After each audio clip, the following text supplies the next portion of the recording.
Hello everyone, good morning, welcome back to my channel. আশা করি তোমরা সবাই খুব ভালো আছো, আমিও ভালো আছি। আজকে হচ্ছে মঙ্গলবার, বাজে সকাল 9টা। এখন থেকে তোমাদেরকে সাথে নিয়ে আজকের ব্লগটা শুরু করছি। স্নানে যাওয়ার আগে আজকে ওয়াশিং মেশিনটা চালিয়ে দিয়েছিলাম। পুজো টুজো করে এসে আগে জামা কাপড়গুলোকে সব মেলে নিচ্ছি, যাতে তাড়াতাড়ি জিনিসটা শুকিয়ে যায়। ছোট জায়গা তো, একটু চিন্তা ভাবনা করে কাজকর্ম না করলে পরে অসুবিধাটা আমারই হয়। গত কয়েকদিন ধরে দেখছি গরমটা কিন্তু বেশ বাড়াবাড়ি মাত্রায় পড়েছে।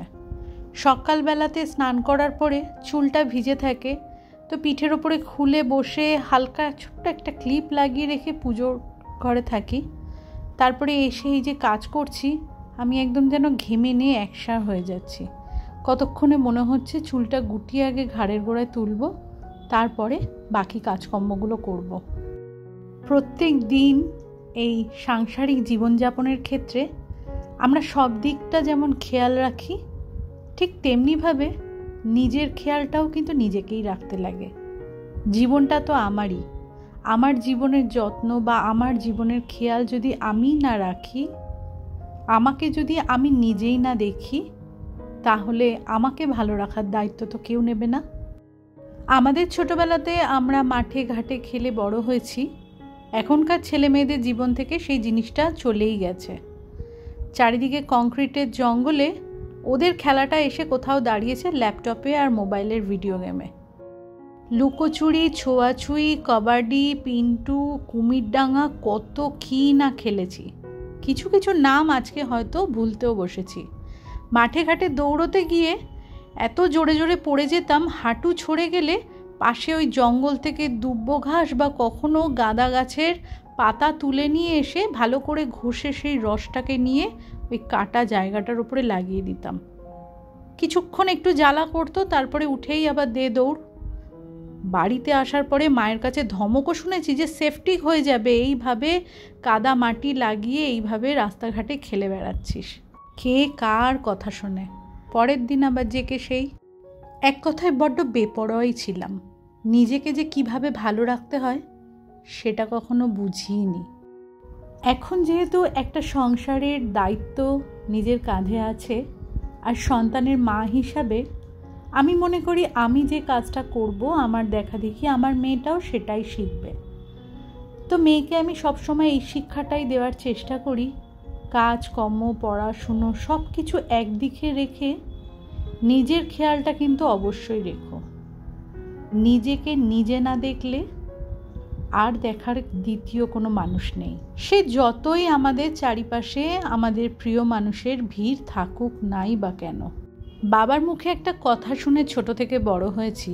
পৌরাণিক এক চরিত্র আছে বাল্মীকি মুনি, আমাদের কারোরই অজানা নয় ওনার নাম। তো ওনার প্রথম জীবনে ওনার নাম ছিল রত্নাকর। পরবর্তীতে তার পেশা হয়ে গিয়েছিল দস্যুবৃত্তি। তো রত্নাকর যিনি ছিলেন, উনি একদম অবাধ্য অবুঝ এক মানুষ ছিলেন। বাবা পূজা অর্চনা করতেন বা উনি একজন ব্রাহ্মণ ছিলেন। রত্নাকরের এসব কোনো কিছুই ভালো লাগতো না। বাবার পেশায় উনি কোনোদিনই যেতে চাইতেন না। কোনো রকম বিদ্যা গ্রহণেও তিনি আগ্রহী একদমই ছিলেন না। হঠাৎ করেই প্রচণ্ড অভাব অনটনের মধ্যে পড়াতে উনি ওনার বাবা মা স্ত্রী সন্তানকে নিয়ে নিজের গ্রাম ছেড়ে অন্য জায়গায় গিয়ে বসবাস করতে শুরু করেন। কিন্তু আস্তে আস্তে যখন সংসারের আর্থিক পরিস্থিতি আরও খারাপ হয়ে গিয়ে পড়ে, তখন তিনি ধীরে ধীরে জঙ্গলে গিয়ে বসবাস করতে শুরু করেন। জঙ্গলে যেখানে উনি বসবাস করতেন সেখানে একটা পথ ছিল যেখান থেকে পথিকরা যাতায়াত করতেন। প্রথম উনি বসে সেগুলো লক্ষ্য করতেন। তারপরে হঠাৎ একদিন বুদ্ধিভ্রষ্ট হয়ে গিয়ে যাতায়াত করা এরকম পথিকদের ওপরে ঝাঁপিয়ে পড়ে তাদের থেকে সর্বস্ব লুট করতে চেষ্টা করেন। ধীরে ধীরে তিনি রত্নাকর থেকে রত্নাকর দস্যুতে পরিণত হলেন।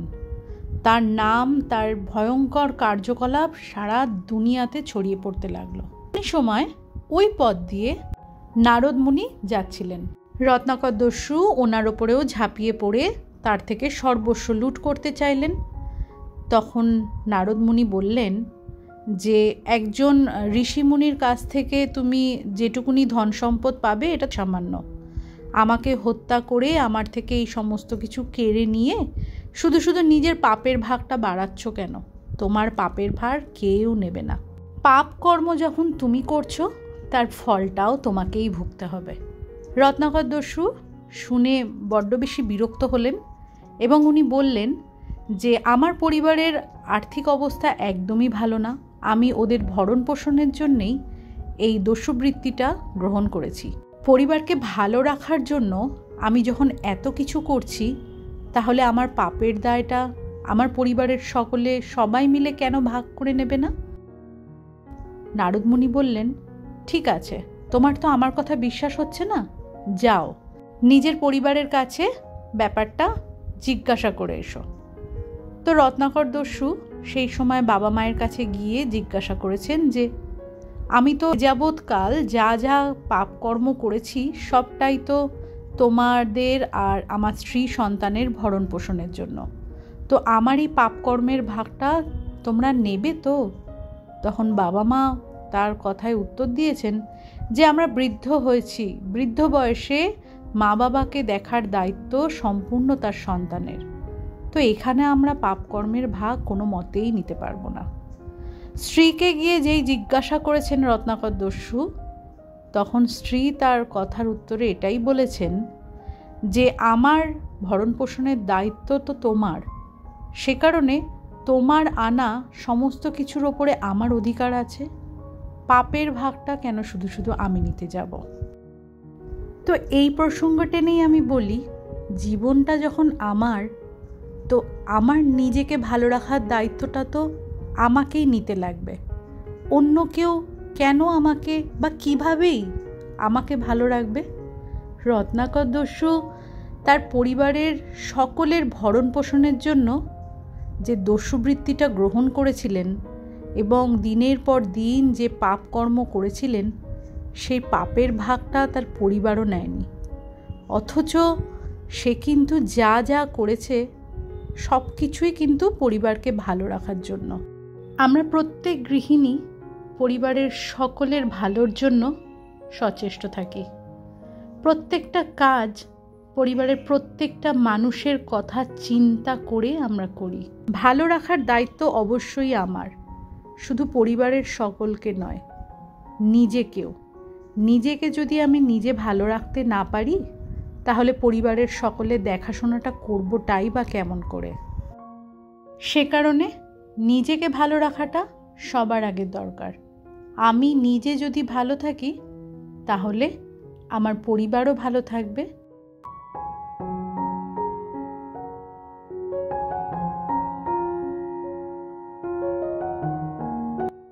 স্নান করে আসার পরে ছাদে জামা কাপড় তো সব শুকোতে দিয়ে দিয়েছি। ছাদে যেটুকুনি জামা কাপড় আগে থেকে মেলা ছিল সেগুলো তুলে নিয়ে ঘরে গিয়ে সবটা ভাঁজ করে আলনাটাও গুছিয়ে ফেলেছি। ডাস্টিংয়ের কাজকর্ম আর আজকে কিছু করিনি ঘরে, মাম্মামের ঘরটা তো গতকালই করে দিয়েছিলাম। আজকে ভাবলাম ছাদের স্লাইডিংগুলো সবটা মুছে পরিষ্কার করে দেব।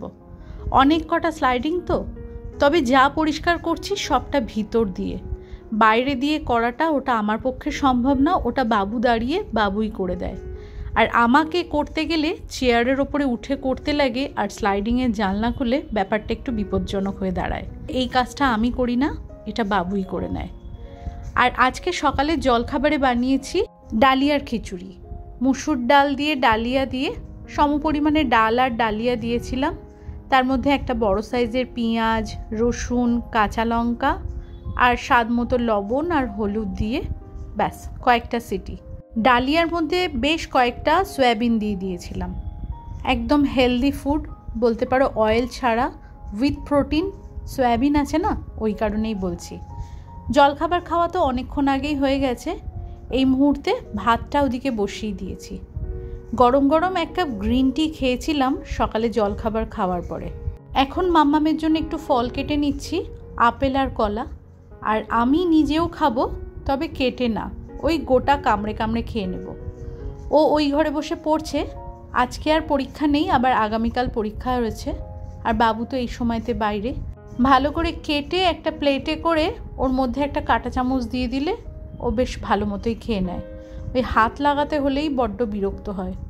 ওর তো আবার একটা অভ্যাস আছে জানো তো, খাবার যাই খাক না কেন, চানাচুর খাক, বিস্কিট খাক, বা এরকম কাটা ফল খাক, বা দুপুরের ভাত, রাতের রুটি, সকালের জলখাবার যাই খাক না কেন, ভাত মুখে দেওয়ার আগে হাতে সাবান দিয়ে হাত ধুয়ে তারপরেই খাবারটা খায়। এই অভ্যাসটা ওকে আমি ছোট থেকেই রপ্ত করিয়েছি। আজও পর্যন্ত যে ও এইভাবে এটা মেনটেন করে চলেছে, বলতে পারো অনেক ভাগ্যি আমার। একটু শান্তিও পাই বটে। দুধের প্যাকেট আনা হয়েছিল সকালবেলাতে, ভালো করে জাল দিয়ে নিলাম, আর পার্শে মাছ বার করে রেখেছি ফ্রিজ থেকে। তো আজকে খালি পার্শে মাছটা বানাবো। গতকালকে ভিন্ডি আলু যেটা সর্ষে বাটা দিয়ে বানিয়েছিলাম সেটা বেশ খানিকটা রয়ে গেছে। তো সেই ভিন্ডি আলু সবজি আর পার্শে মাছের ঝাল করছি, আর একটু মুসুর ডাল বানানো রয়েছে, সেই ডালটা আজকে ভেবেছি শেষ করে দেব। তো এই দিয়েই আমাদের তিনজনের আজকে বেশ ভালো মতো হয়ে যাবে। তোমরা যে সকল আমার নতুন বন্ধু আছো আর এই মুহূর্তে আমার এই ভ্লগটি দেখছো, আমার এই ভ্লগের কোথাও যদি তোমাদের কোনো কিছু ভালো লেগে থাকে তাহলে চ্যানেলটি সাবস্ক্রাইব করে তোমরা আমার পাশে থাকতে পারো।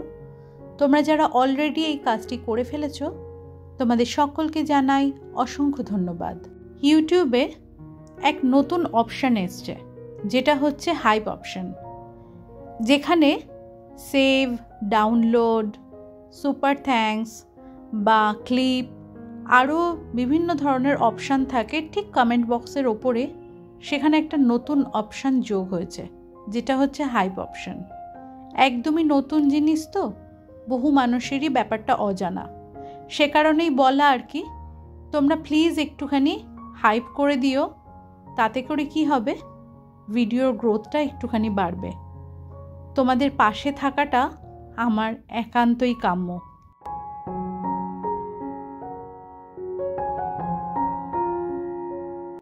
দুপুর 1:45 বাজে, খাবারটা সার্ভ করে নিচ্ছি। মুসুর ডাল, ভেন্ডি আলু সর্ষে বাটা দিয়ে করা, আর পার্শে মাছের ঝাল। আজকের ব্লগটা তাহলে এইটুকুনিই থাক। তোমরা ভালো থেকো, সুস্থ থেকো, দেখা হচ্ছে নেক্সট ব্লগে। ততক্ষণের জন্য টাটা।